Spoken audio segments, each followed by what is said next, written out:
6 peristiwa di alam kubur yang harus kita ketahui. Yang pertama, lupa.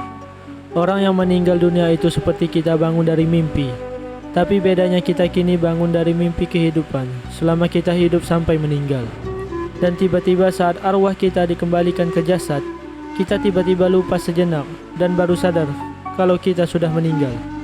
Kita terbangun dengan kondisi gelap gulita dan tubuh dikafani. Kitab Syarah Al-Aqidah.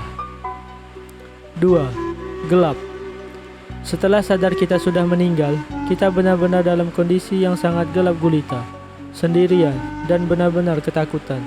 Teriak memanggil anggota keluarga kita tak ada yang mendengar, kecuali orang-orang beriman. Ketika sudah sadar dan merasa takut akan kegelapan, tiba-tiba ada sosok makhluk yang datang menerangi kuburannya. Ketika ditanya siapakah dia menjawab itu adalah amal soleh. Kisah dari hadis riwayat Bukhari. Yang ketiga, sempit. Tidak hanya gelap saja, tapi di alam kubur itu juga sangat sempit sekali. Makam aja ukurannya lebar 0,5 meter, tapi di alam kubur beneran bisa jadi lebih sempit lagi, tergantung amalan kita. Jika kita hidupnya banyak beramal soleh dan menjauhi maksiat, maka kuburan kita akan diterangi, diluaskan, didinginkan oleh Allah. Dan sebaliknya, jika kita orang yang sedikit beramal soleh, maka kuburannya gelap, sempit hingga tulang rusuk kita bersilangan dan panas sekali. Kisah dari hadis riwayat Ahmad. 4. Fitnah kubur, ujian kubur. Kemudian kita di alam kubur akan didatangi oleh malaikat Allah yang akan bertanya pada kita. Kita akan ditanya siapa Tuhan kita, agama kita, iman kita, dari mana kita menuntut ilmu.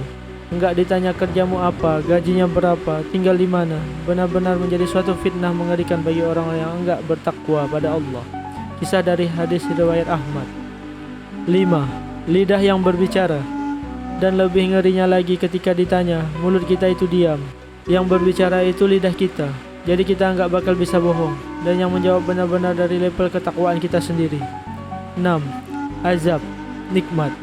Dan ketika kita sudah diinterview tadi, kalau kita lolos menjawab dengan benar semua, dan seseorang penyeru dari langit menyatakan jawaban lidah kita tadi benar, maka kita akan mendapatkan nikmat, luas kubur, sejuk, terang, dan diberi gambaran surga.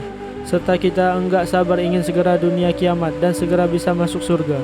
Namun sebaliknya, jika kita tidak lulus interview, maka itu adalah azab, kuburan sempit, gelap, bau, panas, dan diperlihatkan gambaran neraka. Maka ia ingin dihidupkan lagi agar bisa menjadi orang soleh.